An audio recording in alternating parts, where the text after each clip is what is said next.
नमस्कार दोस्तों, आप सभी का स्वागत करता हूं ओनली आईएएस में। आज हम लोग अपने जजमेंट सीरीज को आगे बढ़ाते हुए अगले केस पे बात करेंगे, जिसका नाम है क्योटो होलन केस 1992। देखिए, जो ये पूरा केस है वो एंटी डिफेक्शन लॉ से रिलेटेड है। सो हम लोग जजमेंट को डिस्कस करने से पहले हम ये जानेंगे कि एंटी डिफेक्शन लॉ होता क्या है। 52nd अमेंडमेंट एक्ट ऑफ 1985 के तहत 10 शेड्यूल को ऐड किया गया कॉन्स्टिट्यूशन में, जो कि डिस्क्वालिफिकेशन की बात करता है मेंबर्स ऑफ पार्लियामेंट और स्टेट लेजिस्लेचर की, मतलब कि मेंबर ऑफ पार्लियामेंट और मेंबर ऑफ लेजिस्लेटिव असेंबली की। अब एंटी डिफेक्शन लॉ ये बोलता है, अगर कोई मेंबर ऑफ पार्लियामेंट या स्टेट लेजिस्लेचर, मतलब कि मेंबर ऑफ लेजिस्लेटिव असेंबली, अपने पार्टी को छोड़ के किसी और पार्टी को ज्वाइन करता है, किसी और पॉलिटिकल पार्टी को ज्वाइन करता है, तो वो डिफेक्शन कहलाएगा। ठीक है। सो अगर कोई मेंबर ऑफ पार्लियामेंट और स्टेट लेजिस्लेचर अपनी पार्टी को छोड़ किसी और पार्टी में जाता है, तो इस लॉ के तहत उसकी मेंबरशिप उससे छीनी जा सकती है। अब चलिए ये जानते हैं कि डिस्क्वालिफिकेशन के क्या क्या ग्राउंड्स हैं, किस बेसिस पे हो सकते हैं डिस्क्वालिफिकेशन। सबसे पहले बात करेंगे जो मेंबर्स होते हैं पॉलिटिकल पार्टीज के, उनके क्या ग्राउंड्स हैं। देखिए, अगर कोई मेंबर वॉलेंटरली मेंबरशिप को गिव अप करता है, छोड़ता है, पार्टी से निकलता है, तो उस केस में उसको डिस्क्वालीफाई किया जा सकता है एंटी डिफेक्शन लॉ के तहत। दूसरा यह है कि अगर कोई मेंबर अपने पार्टी के डायरेक्शन के हिसाब से वोट नहीं करता है पार्लियामेंट में या असेंबली में, या वो अगर पार्टी के कहने पे वोट करने नहीं आया, उस वोट पे वो प्रेजेंट नहीं रहा, वोटिंग के टाइम प्रेजेंट नहीं रहा, तो उस केस में उसको एंटी डिफेक्शन लॉ के तहत डिस्क्वालीफाई किया जा सकता है। अब बात करेंगे इंडिपेंडेंट मेंबर्स की। देखिए, इंडिपेंडेंट मेंबर्स से आप जानते होंगे, निर्दलीय नाम से आपने सुना होगा कि उनको इंडिपेंडेंट मेंबर्स कहते हैं, जो कि किसी पार्टी से अलाइन नहीं होते, किसी पार्टी के मेंबर नहीं होते, जो कि अपने पर्सनैलिटी के अकॉर्डिंग वो इलेक्शन लड़ते हैं, मतलब कि खुद की जो उनकी पहचान होती है, उनके ऊपर किसी ब्रांड का नाम नहीं है, किसी पार्टी का नाम नहीं है। सो वो इंडिपेंडेंट मेंबर होते हैं। अगर कोई इंडिपेंडेंट मेंबर इलेक्शन जीतने के बाद किसी पॉलिटिकल पार्टी को ज्वाइन करता है, तो उसको एंटी डिफेक्शन लॉ के तहत डिस्क्वालीफाई किया जा सकता है। देखिए, इसमें एक लॉजिक है। लॉजिक ये है कि जो निर्दलीय निर्दलीय मेंबर है, जो अपने आप से लड़ा है बिना किसी पार्टी के अलायंस से, बिना किसी पार्टी से जुड़े, लोग उसको अगर वोट कर रहे हैं ये ट्रस्ट करके कि वो किसी पार्टी से नहीं जुड़ा, इसका मतलब उस वो कुछ एक नया लाएगा, वो कुछ एक नया इनिशिएटिव लेगा। क्योंकि जब किसी निर्दलीय को वोट देता है कोई वोटर, तो बहुत ट्रस्ट के साथ देता है, कहीं ना कहीं उसको बहुत फेथ होता है उस मेंबर पे कि हाँ चलो, ये इस पार्टी से नहीं जुड़ा है, इस आइडियोलॉजी से नहीं जुड़ा है, इस पर्सन की जो पर्टिकुलरली इंडिविजुअल आइडियोलॉजी है उससे मैं प्रभावित हूँ, इसलिए मैं इसको वोट दे रहा हूँ। तो ये एक लॉजिक है कि भैया, अगर आपको वोट आपके उस पर दिया गया है तो आप किसी आइडियोलॉजी को फॉलो कर लेंगे इलेक्शन जीतने के बाद और उस पार्टी को ज्वाइन कर लेंगे, तो कहीं ना कहीं जो वोटर्स हैं उनका ट्रस्ट को आपने तोड़ा है, उनके ट्रस्ट को ब्रेक किया है। तो इसलिए ये लॉजिक यहाँ रखा गया है, इसलिए ये जो डिस्क्वालिफिकेशन का ग्राउंड रखा गया है। ठीक है। अब हम बात करेंगे जो नॉमिनेटेड मेंबर हैं, उनके क्या ग्राउंड्स हैं डिस्क्वालीफाई होने के। देखिए, अगर कोई नॉमिनेटेड मेंबर आता है हाउस में, ठीक है, नॉमिनेट होते हुए, प्रेसिडेंट के द्वारा नॉमिनेट होते हुए हाउस का मेंबर बनता है, और 6 महीने बाद अगर वो किसी और पॉलिटिकल पार्टी में जाता है, तो उसको डिस्क्वालीफाई किया जा सकता है। अब आप बोलेंगे, सर इंडिपेंडेंट मेंबर को टाइम नहीं दिया गया, उसको तो बोला गया कि अगर आप कोई पॉलिटिकल पार्टी ज्वाइन करते हैं उसको डिस्क्वालीफाई कर दिया जाएगा एंटी डिफेक्शन लॉ के तहत, बट नॉमिनेटेड मेंबर को 6 महीने का टाइम दिया गया। देखिए, उसका एक रीजन है, क्योंकि जो नॉमिनेटेड मेंबर होते हैं वो किसी पॉलिटिकल पार्टी से नहीं अलायंस होते हैं, ना ज्वाइन होते हैं, ना उसके मेंबर होते हैं।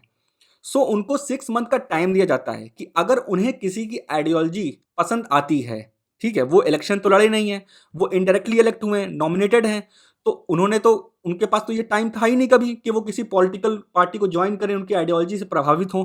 तो इसलिए उनको 6 महीने का टाइम दिया जाता है कि अगर आप किसी पार्टी से इन्फ्लुएंस होते हैं या एडमायर होते हैं, उनकी आइडियोलॉजी को पसंद करते हैं, और 6 महीने के अंदर आप ज्वाइन कर लेते हैं, तो आपके ऊपर एंटी डिफेक्शन लॉ के तहत डिस्क्वालीफाई आपको नहीं किया जा सकता है। बट 6 महीने बाद आपको डिस्क्वालीफाई कर दिया जाएगा अगर आप पार्टी ज्वाइन करते हैं कोई भी।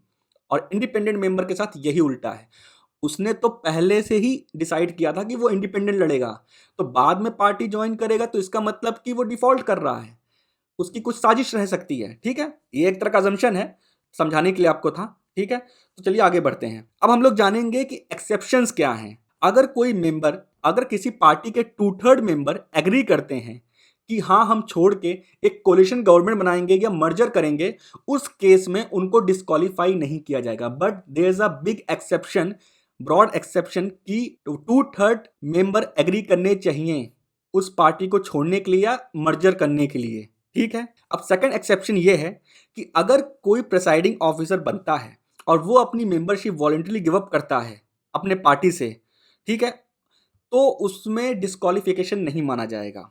क्यों नहीं माना जाएगा? क्योंकि जो प्रिसाइडिंग ऑफिसर होता है वो पार्लियामेंट का एक तरह का गार्जियन होता है। उसको पूरे मेंबर का ख्याल रखना होता है, वहाँ इक्वलिटी क्रिएट करनी होती है, उनके राइट्स को प्रोटेक्ट करना होता है, उनके प्रिविलेजेस को प्रोटेक्ट करना होता है। तो उस इम्पार्शियलिटी को रखने के लिए, उसको बचाने के लिए वो अपनी मेंबरशिप शायद गिव अप कर दे। तो उस केस में वहाँ पे डिस्क्वालिफिकेशन नहीं होगा उसका। और अगर वो अपने ऑफिस को छोड़ने के बाद, मतलब प्रिसाइडिंग ऑफिसर से की पोस्ट से निकलने के बाद अपने पार्टी को दोबारा ज्वाइन करता है, तो उस केस में भी उसको डिस्क्वालिफिकेशन नहीं किया जाएगा। ओके। अब चलिए बात करते हैं डिसाइडिंग अथॉरिटी कौन है वहां पे हाउस में। देखिए, अगर हाउस असेंबली में किसी भी तरीके का एक डिस्क्वालिफिकेशन की बात उठाता है कोई मेंबर, कहता है कि इन्होंने डिफेक्शन किया है, इन्होंने ये गलत किया है, तो उस केस में उसका जजमेंट कौन देगा कि हाँ इन मेंबर का डिस्क्वालिफिकेशन होगा कि नहीं होगा?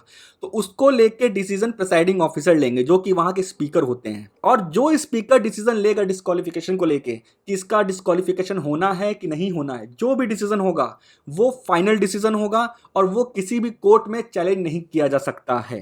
ठीक है। और प्रिसाइडिंग ऑफिसर जो होंगे वो डिफेक्शन के केस को लेके तभी बात कर सकते हैं या उस पर कुछ बोल सकते हैं जब तक किसी मेंबर ने, हाउस के किसी मेंबर ने कंप्लेन की हो या उसने कुछ रिक्वेस्ट की हो कि इसको लेके बात आगे बढ़ाया जाए, का डिस्क्वालिफिकेशन होना चाहिए। और डिसीजन लेने से पहले जिसके लिए कंप्लेंट हुई है, जिसको डिस्क्वालीफाई करने के लिए बोला गया है, उसको टाइम देना होगा एक्सप्लेनेशन देने के लिए। मतलब अगर मुझे डिस्क्वालीफाई करने के लिए मेंबर्स ने बोला है प्रिसाइडिंग ऑफिसर से कि इनको डिस्क्वालीफाई कीजिए, तो मुझे राइट मिलेगा कि मुझे एक्सप्लेनेशन का टाइम दिया जाएगा कि मैंने ऐसा क्यों किया, जो भी मेरे ऊपर आरोप लगा है। ठीक है। तो हम लोगों ने मोटा मोटा समझ लिया है कि एंटी डिफेक्शन लॉ क्या होता है। एंटी डिफेक्शन लॉ 10 शेड्यूल में है, उसके बारे में 10 शेड्यूल में बात की गई है। अगर कोई मेंबर ऑफ पार्लियामेंट या स्टेट लेजिस्लेचर अपने पार्टी को छोड़ के दूसरे पार्टी को ज्वाइन करता है तो वो डिफेक्शन कहलाएगा और उसको डिस्क्वालीफाई किया जा सकता है। सो अब हम लोग केस के बारे में बात करेंगे, जो केस पूरा एंटी डिफेक्शन लॉ से रिलेटेड है। चलिए बात करते हैं अब केस की। देखिए, हमारा एक नया प्रोग्राम स्टार्ट हुआ है, 1 year complete comprehensive UPSC preparation programme start हुआ है, उसको आप लोग ज्वाइन कर सकते हैं। देखिए, उसमें आपको एनसीईआरटी के चैप्टर वाइज वीडियो लेसन मिलेंगे क्लास 6 से लेकर 12 तक, और एनसीईआरटी के बुक वाइज टेस्ट सीरीज मिलेंगी आपको, साथ में बेसिक आंसर राइटिंग की क्लासेस भी मिलेंगी, और आपको 300 प्लस वीडियोस मिलेंगे जो कि मेन सब्जेक्ट के होंगे। साथ ही साथ आपको special answer writing classes provide कराई जाएंगी, ऐसे राइटिंग की क्लासेस होंगी, उसके टेस्ट होंगे, और 8 फुल लेंथ मेंस के टेस्ट सीरीज भी प्रोवाइड कराई जाएंगी। और जो कोर हमारा होगा वो 500 घंटे की वीडियो लेसन्स होंगे प्राइम सब्जेक्ट्स के, और जो भी नोट्स होंगे ओनली आईएएस के वो आपको घर तक पहुंचाया जाएगा डिलीवरी के थ्रू, और प्रीलिम्स की टेस्ट सीरीज भी प्रोवाइड कराई जाएगी आपको। So it will be better कि आप इसको जल्दी जल्दी ज्वाइन कर लें सो डैट कि आपकी एग्जाम की प्रिपरेशन अच्छी हो पाए। अब देखिए, इशू ये था 10 शेड्यूल में जो प्रिसाइडिंग ऑफिसर को इतनी पावर दी गई थी उसको लेके क्वेश्चन उठा। उसको लेके क्वेश्चन ये उठा कि आपने क्या इतनी ज्यादा पावर दे के प्रिसाइडिंग ऑफिसर को कहीं हमने डॉक्ट्रिन ऑफ बेसिक स्ट्रक्चर को वॉयलेट तो नहीं किया है, जो कि केशवानंद भारती केस में बोला गया था कि सब कुछ आप कर लीजिए, सब कुछ अमेंड कर लीजिए, but doctrine of basic structure को वॉयलेट मत कीजिए। यही इन शॉर्ट क्वेश्चन उठा कि जो इतनी ज्यादा पावर दे दी गई है कहीं हमने डॉक्ट्रिन ऑफ बेसिक स्ट्रक्चर को वॉयलेट तो नहीं किया। दूसरा क्वेश्चन ये उठा, क्या ये फेयर है कि हम स्पीकर को इतनी ब्रॉड पावर दे दें, और कहीं ऐसा तो नहीं होगा कि ये एक बायसनेस का कारण बन जाए, एक बायसनेस होने लगे जो स्पीकर को अगर हम इतनी पावर दे देंगे। अब इस पे जजमेंट क्या दिया सुप्रीम कोर्ट ने, उस पर बात करते हैं। देखिए, सुप्रीम कोर्ट ने बोला कि भैया जो इस एंटी डिफेक्शन लॉ है ना वो फुल्ली तरीके से वैलिड है, बिल्कुल भी अनकॉन्स्टिट्यूशनल नहीं है। सुप्रीम कोर्ट ने बोला कि जो स्पीकर हैं, चेयरमैन है, मतलब कि प्रिसाइडिंग ऑफिसर, वो पार्लियामेंट्री डेमोक्रेसी के गार्जियन हैं और उनकी वो जिम्मेदारी है कि वो हाउस के राइट्स और प्रिविलेजेस को प्रोटेक्ट करें। अगर कोई डिफेक्शन होता है तो प्रिसाइडिंग ऑफिसर को इतनी पावर तो देनी पड़ेगी कि वो डिस्क्वालीफाई कर सके, सो डैट के ऐसा मैसेज जाए हाउस में कि अगर कोई पर्सन ऐसा करता है, कोई मेंबर ऐसा करता है तो उसका रिजल्ट क्या होगा, अकाउंटेबल उसको बना पाए। अब कोई पॉलिटिकल पार्टी मेहनत करके अपनी गवर्नमेंट बनाई है, ठीक है, अब गवर्नमेंट बनाने के बाद मान लीजिए 60 मेंबर में से 10 मेंबर अगर चले जाते हैं और उनके ऊपर कोई कार्रवाई ना हो, तो जो इन्होंने मेहनत की है प्लस जो विश्वास के साथ लोगों ने वोट दिया है, वो सब तो ध्वस्त हो जाएगा, वो सब तो खराब हो जाएगा, पानी फिर जाएगा उस पे। तो जो हाउस के मेंबर्स के राइट्स हैं, उसका हनन होगा। तो उसको प्रोटेक्ट करने के लिए प्रिसाइडिंग ऑफिसर को पावर तो चाहिए होगी ना।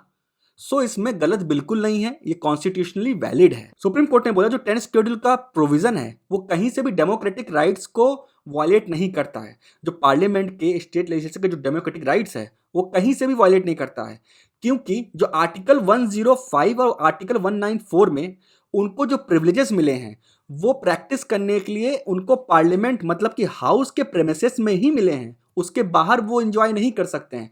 तो किसी भी तरीके से उस चीज का वायलेशन नहीं हुआ है। अब देखिए उसमें से एक डेसेंट जज भी थे जिन्होंने अपना एक माइनॉरिटी व्यूज दिया। उन्होंने बोला कि जो प्रिसाइडिंग ऑफिसर होते हैं वो मेजॉरिटी वोट से प्रिसाइडिंग ऑफिसर बनते हैं। मतलब कि अगर उनको मेजॉरिटी वोट मिल रहा है, इसका मतलब जो पार्टी गवर्नमेंट में है वही ना उसको बनाएगी प्रिसाइडिंग ऑफिसर।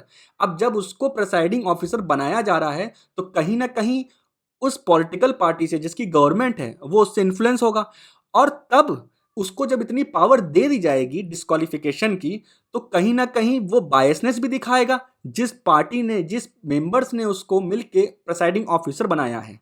सो ये एक माइनॉरिटी व्यू था। चलिए आगे बढ़ते हैं हम लोग। देखिए आप लोग ओनली आईएएस का टेलीग्राम चैनल ज्वाइन कर लीजिए सो डैट आपको सारी पीडीएफ्स इजीली मिल जाएं। करंट अफेयर की जो पीडीएफ्स हैं वहाँ आपको इजीली मिल जाएंगी। द हिंदू का एडिटोरियल डिस्कशन जो है उसकी पीडीएफ्स वहाँ मिल जाएंगी आपको। और जो भी यूपीएससी और स्टेट पीएससी से रिलेटेड जो भी रिक्वायर्ड पीडीएफ्स होंगी ओनली आईएएस की तरफ से प्रोवाइड की जाएंगी, वो आपको वहाँ पे इजीली मिल जाएगा। साथ ही साथ आपको यूट्यूब में जो भी वीडियो आएंगी उसकी नोटिफिकेशन मिल जाएगी और साथ ही साथ आपको उनकी पीडीएफ्स मिलेंगी। सो प्लीज़ इसको ज्वाइन कर लीजिए सो डैट कि आपको कन्वीनियंट हो हर चीज़ जानने में। चलिए आगे बढ़ते हैं। अब सुप्रीम कोर्ट ने यहाँ बहुत बढ़िया और बहुत लैंडमार्क जजमेंट जो कहा जाए तो मुझे तो यही लगा। उन्होंने बोला कि जो पैरा 6 में बोला गया है, जो डिस्क्वालिफिकेशन को लेके प्रिसाइडिंग ऑफिसर अपना डिसीजन देंगे वो फाइनल होगा। ये बिल्कुल भी अनकॉन्स्टिट्यूशनल है, ये बिल्कुल अनकॉन्स्टिट्यूशनल है, ऐसा नहीं होना चाहिए। जो भी प्रिसाइडिंग ऑफिसर का डिसीजन होगा वो जुडिशरी के एम्बिट में आएगा, मतलब कि वो जुडिशियल रिव्यू के एम्बिट में आएगा।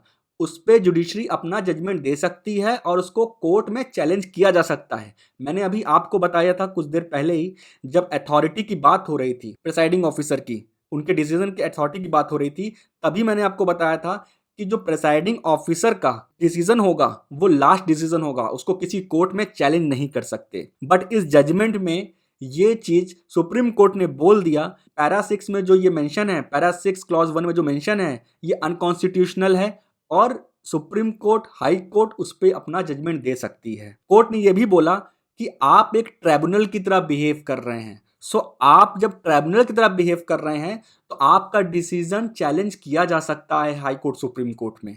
ठीक है, तो इन शॉर्ट अब ये जुडिशियल रिव्यू के एम्बिट में आएगा। ऐसा नहीं है कि प्रिसाइडिंग ऑफिसर का जो भी डिसीजन होगा वो फाइनल होगा, अब ऐसा नहीं होगा, वो कोर्ट में चैलेंज किया जा सकता है। सुप्रीम कोर्ट ने यह भी बोला कि जब तक प्रिसाइडिंग ऑफिसर उसमें अपनी कार्रवाई नहीं कर लेते तब तक जुडिशरी उसमें इंटरवेंशन नहीं करेगी।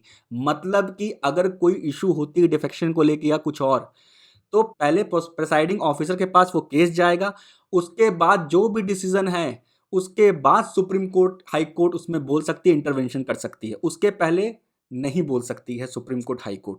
ठीक है, अब देखिए जो हम लोग ने जजमेंट जाना, सबसे महत्वपूर्ण जजमेंट जो इसमें मुझे लगा और जो आया है वो ये है कि इसको जुडिशरी एम्बिट में लाया गया, जो कि प्रिसाइडिंग ऑफिसर का डिसीजन होगा, जो भी उनका जजमेंट होगा। और उन्होंने बोला कि एंटी डिफेक्शन लॉ कहीं से भी अनकॉन्स्टिट्यूशनल भी नहीं है। दो चीज बहुत महत्वपूर्ण है, इसको ध्यान रखिएगा, अपने आंसर राइटिंग में जरूर कीजिएगा, जैसे मैं हमेशा बोलता रहता हूं। और वो कैसे यूज करना है, जब आंसर प्रैक्टिस करेंगे, जब क्वेश्चंस को सॉल्व करेंगे तो आपका दिमाग खुद ही उस वे में रन करने लगेगा, आपको समझ आएगा कि कैसे आपको कहाँ क्या पॉइंट्स जोड़ने हैं। तो बढ़िया बढ़िया पॉइंट्स आप नोट करते जाइए, चाहे कहीं भी कुछ भी पढ़ रहे हो आप, चाहे पॉलिटी पढ़ रहे हो, चाहे इकोनॉमी पढ़ रहे हो, चाहे आप हिस्ट्री पढ़ रहे हो, कुछ भी पढ़ रहे हो, जो भी अच्छे अच्छे फैक्ट्स हैं, जो भी अच्छे अच्छे लाइनें हैं, उसको आप अपने दिमाग में मगअप कर लीजिए और उसको उसके अकॉर्डिंगली उसको यूज कीजिए अपने आंसर में। ठीक है, अब चलिए जो ये जजमेंट आया उसके बाद गवर्नमेंट ने अमेंडमेंट भी किया एंटी डिफेक्शन लॉ में। अब वो अमेंडमेंट क्या किया उसको भी हम लोग समझ लेते हैं। 91st अमेंडमेंट एक्ट 2003 में आया, जिसके तहत एंटी डिफेक्शन लॉ को अमेंड किया गया। अब पहले क्या हो रहा था, अगर 1/3 मेंबर्स पार्टी को छोड़ देते हैं, ठीक है, मतलब कि स्प्लिट कर लेते हैं, ये डिस्क्वालिफिकेशन का ग्राउंड नहीं बनता था। वो उनको एक प्रोटेक्शन मिला था इस चीज से कि 1/3 मेंबर पार्टी के अगर छोड़ते हैं तो उनको कोई डिस्क्वालीफाई नहीं कर सकता है। बट अब ये प्रोविजन को डिलीट कर दिया गया है। सो ये जो मेन अमेंडमेंट हुआ था, जो मेजर अमेंडमेंट था, ये इंपॉर्टेंट, उसको मैंने आपको बता दिया। अमेंडमेंट्स भी और भी हुए थे पर इतने इंपॉर्टेंट नहीं थे, उसको आप जाके लक्ष्मीकांत से या किसी और रिसोर्स से पढ़ सकते हैं। तो मेन चीज मैंने आपको बता दी, क्या अमेंडमेंट हुआ था जो इंपॉर्टेंट था हमारे लिए। इसको आप ध्यान रखिएगा, मे बी एमसीक्यू क्वेश्चन में पूछ सकते हैं आपसे। और हम लोग ने आज पूरा जजमेंट जाना, एंटी डिफेक्शन लॉ भी जाना, और हम लोग आने वाले जजमेंट में भी इसी तरीके से देखेंगे आगे क्या क्या केस हैं और उसको अपने आंसर राइटिंग के लिए यूज करने की कोशिश करेंगे। चलिए अगले जजमेंट में आपसे मिलता हूं मैं। धन्यवाद।